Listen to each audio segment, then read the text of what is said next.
was a budget analyst and did their franchise budgeting, and I hated it. It was a terrible job, but fortunately I got called into the Army, and when I got out, fast forward, I got into this roofing business. She said, roofing business? That's crazy. I said, no, it's going to be a lot of fun, and we tried that. So, it was a franchise. I get trained by the franchisor. I have nothing other than this is an interesting business. We do roof coatings, and this company, which was in Inverness, Florida, I'm driving home, and I get a phone call, and they said, you have a presentation to give tomorrow. And I said, to who? And he said, well, there's this business in Kissimmee. They've got a large warehouse, and you need to go over there and measure it and give them a price. And I go, I don't even have a ladder. So I took my extension ladder, tied it on the roof of my Crown Vic. I went over there, climbed up this building, measuring. It's a huge roof, and I'm going, I don't even know what I'm doing here. I come down, and I go, who owns this business? And they said, it's Disney. I said, Disney? Disney's over there. They said, no, this is 192. This is our new warehouse. I said, okay.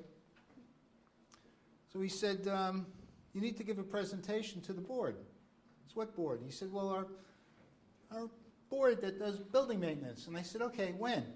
He said, well, today's Tuesday. How about Friday? Friday? Really? He goes, yeah. I said, okay, I don't have a corporation.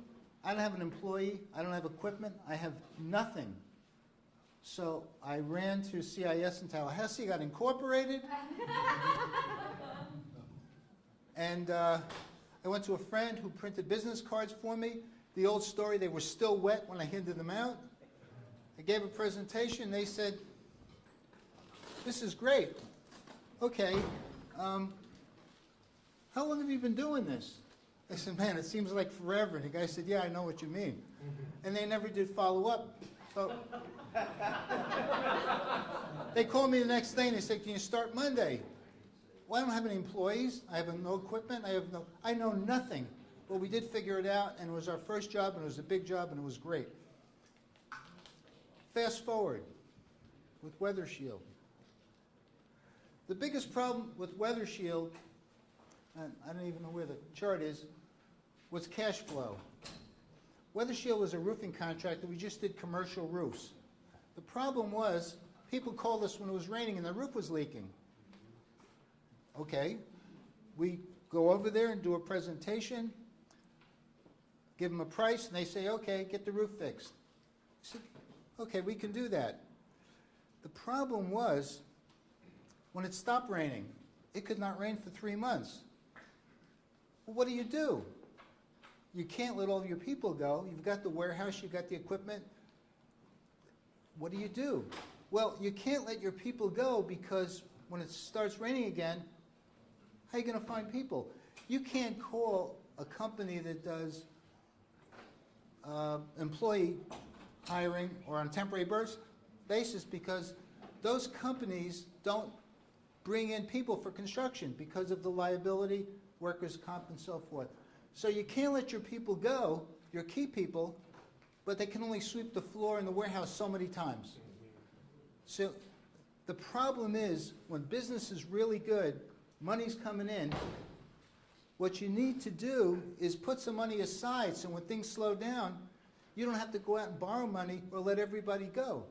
So you have to go through the slow times. Of course, all of a sudden when it starts to rain, everybody calls you. Well, you got to have people available and equipment and money to run the business.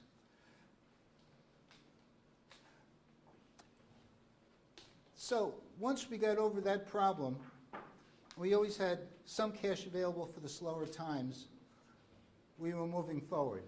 Now they also asked me, okay, well, what was your biggest problem? Well, it wasn't really Weather Shield. We were doing a roof in town, and I went downstairs to ask the people in the business, well, where are your leaks? What's the problem? He said, we're a pillow manufacturing business. It was a huge place. They had equipment everywhere. And I went to talk to the owners, and it was 2 elderly ladies.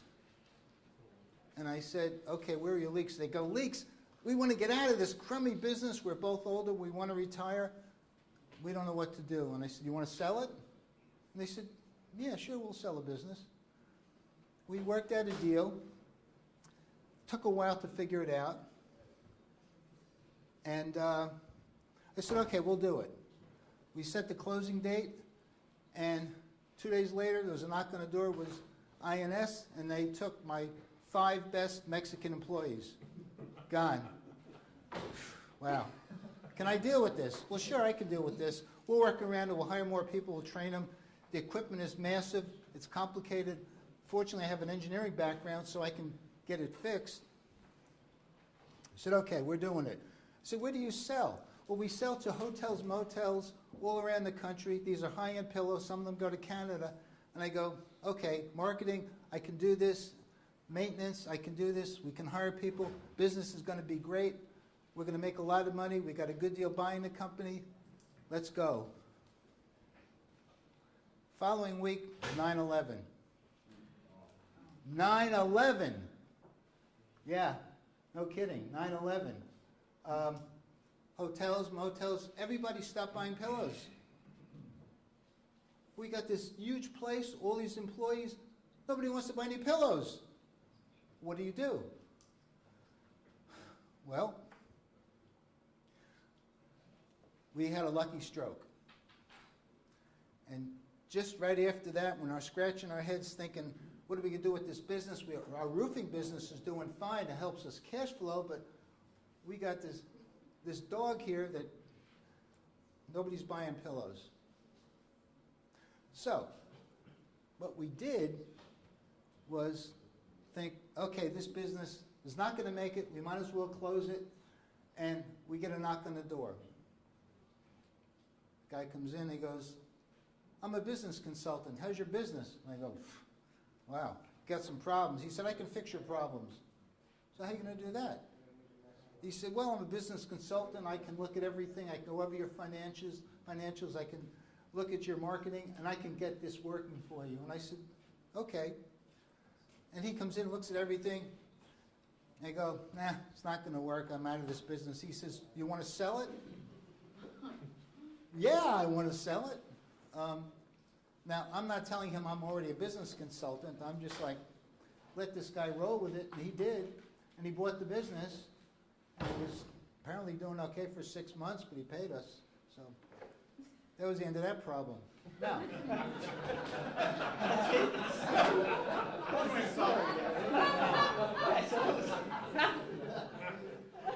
Murphy's Law. We ran by O'Toole's law. O'Toole made Murphy look like an optimist. Because you never know from one day to the next what's going to happen. So you have to make preparations. Now, our problem wasn't necessarily the economy, it was the weather. So we'll talk for a moment about discounting. Well, all of a sudden there's no rain, but you have people that you're giving proposals to, and they go, well, okay, yeah, it sounds great, but it's not leaking right now. We'll give you a call when it starts to rain. Well, we're desperate for business. The scariest thing is to give a discount too great to hope to get the business, and them saying, hey, it sounds great, but we'll give you a call in a few months. Now, when it starts to rain, they already have a discount in their hand. How do you go back to regular pricing? How do you go back to retail? Because they're looking at the differential between the discount and what the new price is, which could be 50% higher because now we're in full production. We're not looking for deals because we got plenty of business. But they're saying, whoa, wait, what happened to the price? So you've got to be really careful on who you give deals to when things are slow, because it could come back to bite you.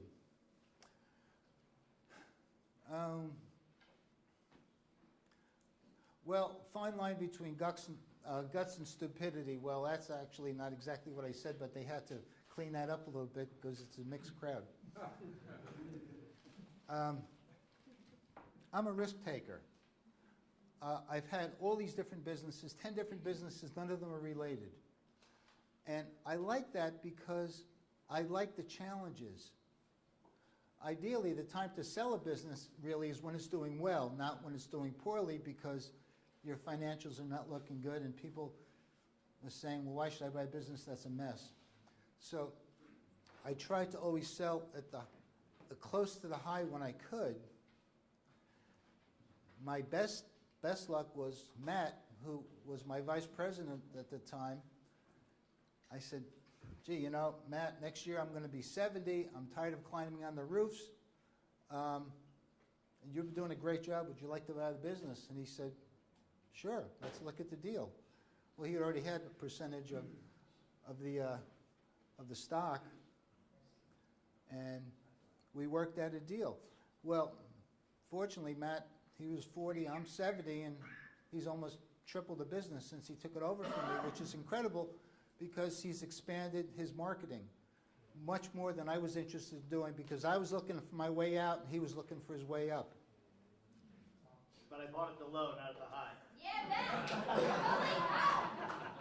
I can't believe in that. So long that problem. So he thought. So let's see, where am I on this? Questions. Okay. So every business I was in, and they're, again, all over the map, we even had video stores. We had Teletraffic, was a traffic management company. We had Tello. We sold these phone cards. You all remember phone cards? That was like a craze. We got into that on the front end. We got out just in time before everybody started doing phone cards, and the whole market crashed. The money that was in phone cards is people would buy a card for like 25 bucks on it, and they'd use that for making phone calls.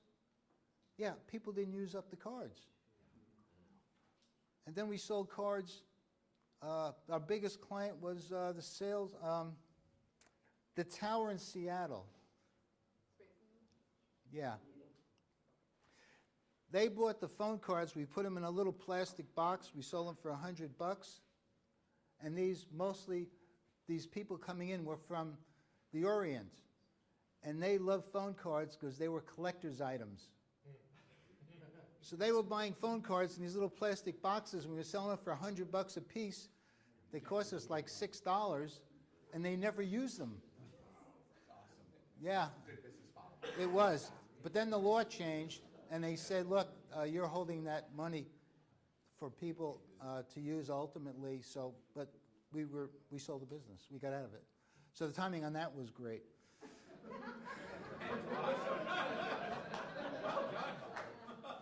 So as my wife keeps saying, so what do you want to do when you grow up? I don't know. Time-wise, 5 minutes. Okay. Other kinds of businesses. Talk about the business investment consulting. When you got into the sale of businesses, because they might be interested in that. Business investment consulting. So we had that for 10 years. We did business sales, mergers, acquisitions, stuff like that. That was a fun business. You could make a lot of money or not make a lot of money. It depended upon how the flow went.